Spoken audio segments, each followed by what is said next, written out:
அது ஏன்டா என்ன பார்த்து இந்த கேள்வி கேட்ட, இத்தனை பேர் இருக்கும்போது என்னை மட்டும் பார்த்து இந்த கேள்வி ஏன் கேட்ட அப்படின்னு ஒரு காமெடி நம்ம பார்த்துருக்கோம். இது மாதிரி தான் ஒரு நிகழ்வு நடந்திருக்கு. இது வந்து பார்த்திங்கன்னா ஒரு வலைத்தளத்தில் படித்தேன். என்னென்னா, சிவகங்கை மாவட்டம் திருபுவனம்ன்ற ஒரு ஊரில் ஆட்டோ ஓட்டுநர்களை சேர்ந்து ஒரு அசோசியேஷன் வச்சுருக்காங்க. அந்த அசோசியேஷனுக்கு வந்து பார்த்திங்கன்னா காங்கிரஸ் எம்பி கார்த்திக் சிதம்பரம் சார் வந்து அந்த அசோசியேஷனுக்கு மீட்டிங்க்கு வந்திருக்காரு.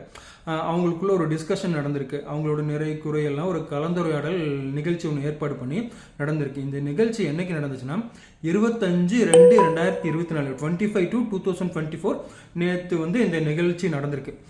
இந்த நிகழ்ச்சியில் வந்து பார்த்திங்கன்னா அவங்க ஆட்டோ டிரைவர்ஸ் கூடலாம் ஒரு கான்வர்சேஷன் போயிருக்கு.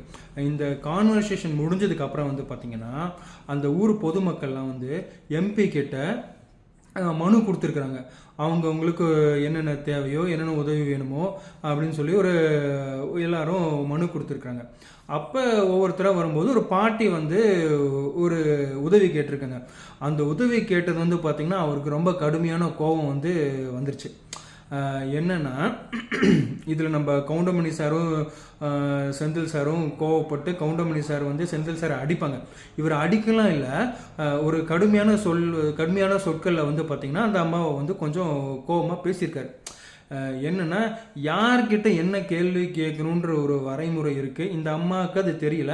அங்கே இருந்த நிகழ்ச்சி ஏற்பாட்டாளர்களோ எம்பியோட அசிஸ்டண்ட்டோ என்னமோ அவங்க யாராவது ஒருத்தர் வந்து இந்த அம்மா கிட்ட எதை பற்றி நீங்கள் பேசுகிறீங்க, உங்கள் உதவி என்னன்னு கேட்டு அதை அனுப்பிச்சிருக்கலாம். இது அவங்க யாருமே எதுவுமே கேட்கல போல இருக்கு.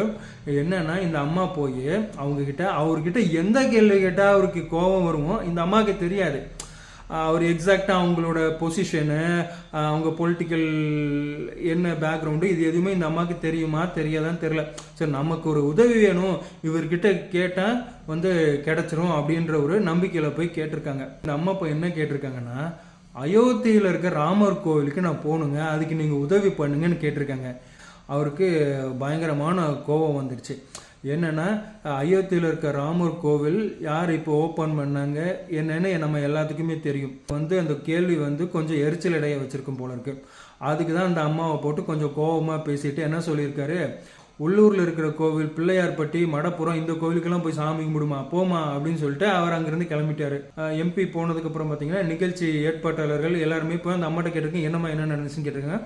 அப்போ இந்த மாதிரி எம்பி வந்து இந்த மாதிரி பேசிட்டாரு அப்படின்னு சொல்லிட்டு இந்த அம்மா இன்னொன்று சொல்லியிருக்காங்க, உள்ளூரில் இருக்கிற கோவிலுக்கு எனக்கு போக தெரியாதா, இவர் எம்பி நமக்கு ஏதோ உதவி பண்ணுவாங்கன்னு சொல்லி தான் நான் போய் கேட்டேன், ஆனால் அவருக்கு இவ்வளோ கோவம் வரும்னு எனக்கு தெரியல அப்படின்னு அந்த அம்மா சொல்லியிருக்காங்க. இந்த நிகழ்ச்சி வந்து பார்த்திங்கன்னா நான் அந்த வலைத்தளத்தில் படித்தேன்.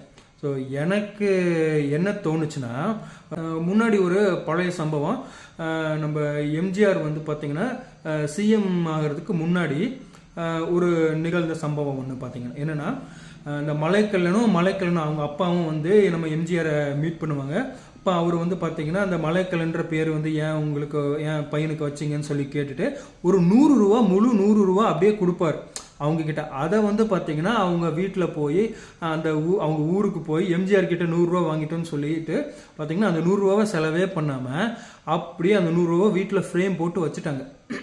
அந்த பையன் 12th ஸ்டாண்டர்ட் படிக்கும்போது தான் அந்த ஃப்ரேமே எடுத்துகிட்டு வந்து எம்ஜிஆரை வந்து பார்க்குறதுக்கு நமக்கு ஒரு ஐடென்டிட்டி வேணுமே அப்படின்னு சொல்லி அந்த 100 ரூபாவோட ஃப்ரேமோடு நிற்கிறாங்க. எம்ஜிஆர் பார்த்து கண்டுபிடிச்சிட்டாரு, அடையாளம் கண்டுபிடிச்சிட்டாரு, இது மலைக்கல்லன் அப்படின்னு சொல்லி பார்த்து பேசியிருக்காங்க. இது ஒரு சம்பவம். இந்த எம்பி வந்து பார்த்திங்கன்னா இந்த அம்மாவை வந்து கோபமாக பேசாமல் எதுவுமே பேசாமல் அமைதியாக போயிருந்தா கூட பரவாயில்ல. இந்த அம்மா உள்ளூரில் இருக்க கோவிலுக்கெல்லாம் போய் சாமி கும்பிடுங்கன்னு வேற திட்டிட்டு போயிட்டாரா. இந்த அம்மாவுக்கு எப்படியும் யாராவது உதவி பண்ணுவாங்க, ராமர் கோயிலுக்கு போயிடுவாங்கன்னு வச்சுக்கோங்க. அந்த கோயிலுக்கு போயிட்டு வந்தாலும் சரி, அந்த அம்மா அந்த கோயிலுக்கு போகலைன்னாலும் சரி, அந்த கடுமையான சொற்கள் வந்து அந்த அம்மாவோட மனசில் வந்து ஆழமாக பதிஞ்சிருக்கும். ஏன்னா சர்வசாதாரணமாக யாரோ ரோட்டில் போகிறவங்க திட்டினாங்கன்னா அதை வந்து மறந்துட்டு போயிடுவாங்க. பார்த்தீங்கன்னா ஒரு எம்பி வந்து பார்த்தீங்கன்னா இந்த அம்மா ஏதோ ஒரு நம்பிக்கையில் போய் அந்த எம்பியை பார்த்து கேட்க போயிருக்கிறாங்க. அந்த எம்பி வந்து கொஞ்சம் கோபமாக பேசிட்டாரு அப்படின்னு சொல்லிட்டு இந்த அம்மா கண்டிப்பாக வருத்தப்படுவாங்க. அவர் உதவி பண்ணலைன்னா கூட பரவாயில்ல, கோவமாக திட்டாமல் போயிருக்கலாம். ஸோ இல்லை மேபி அவர் என்ன டென்ஷனில் இருந்தவரோ என்னமோ இந்த செய்தியை வாசிக்கும்போது எனக்கு வந்து பார்த்திங்கன்னா விவேகானந்தரோட ஒரு கோட்டு இப்போ பார்த்திங்கன்னா விவேகானந்தர் எழுதின ஒரு வரிகள் வந்து எனக்கு ஞாபகம் வந்துச்சு. அது என்னன்னா, பேச்சு திறமை என்பது சரியான இடத்தில் சரியான சமயத்தில் சரியாக பேசுவது மட்டுமல்ல, தவறான வார்த்தைகளை பேசிவிட வேண்டும் என்று மனம் துடிக்கும் போது பேசாமல் இருப்பதும் தான். இதுதான் இந்த வரிகள் தான் எனக்கு ஞாபகத்துக்கு வந்துச்சு. ஸோ என்னன்னா, நம்ம கடுமையான சொற்களில் வந்து திட்டுறோம். கோபம் வர்றது மனித இயல்பு. ஸோ அந்த கடுமையான சொற்களில் திட்டாமல் நம்ம எவ்வளோதான் கோபம் வந்தாலும் முடிஞ்ச அளவு முயற்சி பண்ணி கொஞ்சம் அமைதியாக போகிறது ரொம்ப நல்லதுன்னு தோணுது.